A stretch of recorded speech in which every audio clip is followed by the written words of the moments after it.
shot twice by enemy snipers. Bleeding and wounded, he flew through a hail of bullets with a message tied to his leg. If he failed, 2,000 Allied soldiers and Italian civilians would die in minutes. This wasn't a decorated soldier or a famous war hero. This was a pigeon named I.Joe, and he was about to pull off one of the most extraordinary rescue missions of World War II.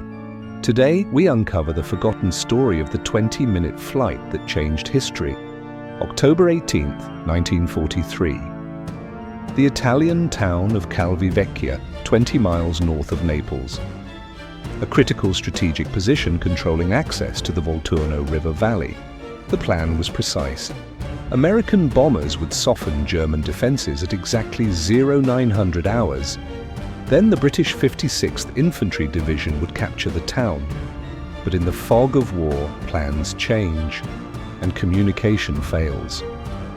The British troops didn't wait. They launched their attack early and, against all odds, captured Calvi Vecchia ahead of schedule.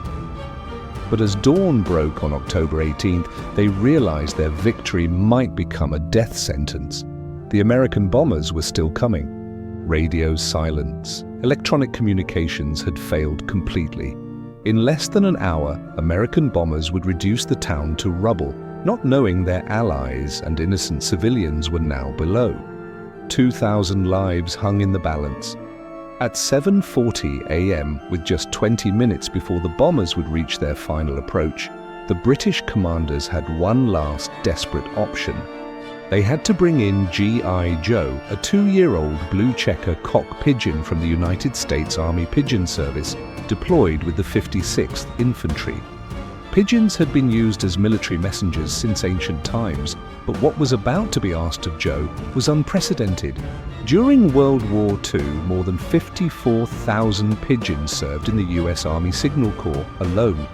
With a 98% success rate delivering messages, these birds outperformed radio, telephone, and human messengers in critical situations.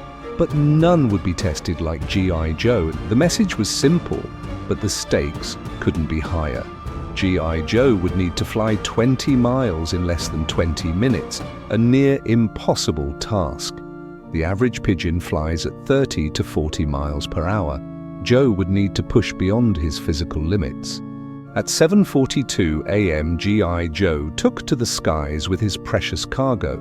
The British troops and Italian civilians below had no idea that their lives now depended on the wings of a single bird. Flying at over 60 miles per hour, well beyond typical pigeon speeds, I.Joe became visible to German forces who understood exactly what a messenger pigeon could mean. German snipers opened fire. 2 bullets found their mark. One tore through Joe's chest, missing vital organs by millimeters. Another shredded the edge of his wing. Blood soaked his feathers. Any other bird would have landed, sought safety. But I.Joe didn't stop. Despite his injuries, he maintained his incredible speed. As the minutes ticked by, American bomber squadrons completed their final preparations.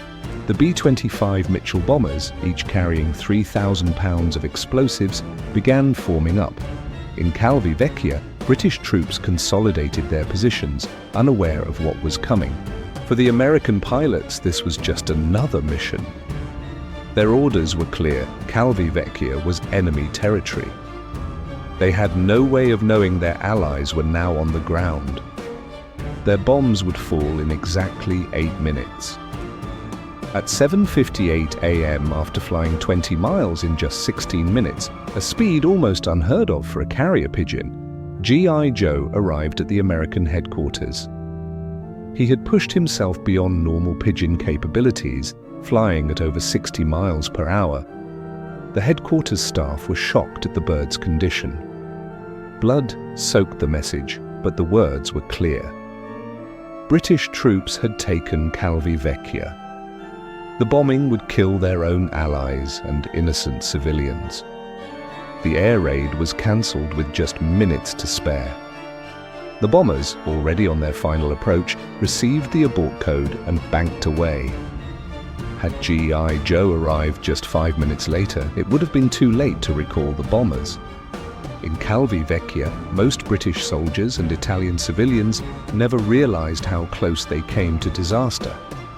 Only a few officers understood the full significance of the bomber squadron turning away. 2,000 lives had been saved by a single Pigeon's determination. G.I.Joe survived his injuries and received immediate medical attention. His wounds would heal, but his place in military history was already secured. His flight had not only been successful, it had been unprecedented.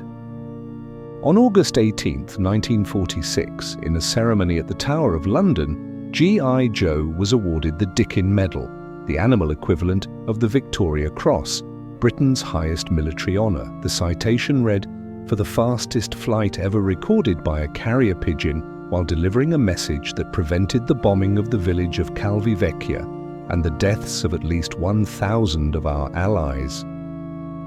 After the war, G.I.Joe lived out his days at the Detroit Zoological Gardens. When he died in June 1961 at the age of 18, his body was carefully preserved and mounted for display at the U.S. Army Communications Electronics Museum at Fort Monmouth, New Jersey. If you enjoyed this story, be sure to like, subscribe, and share. Until next time.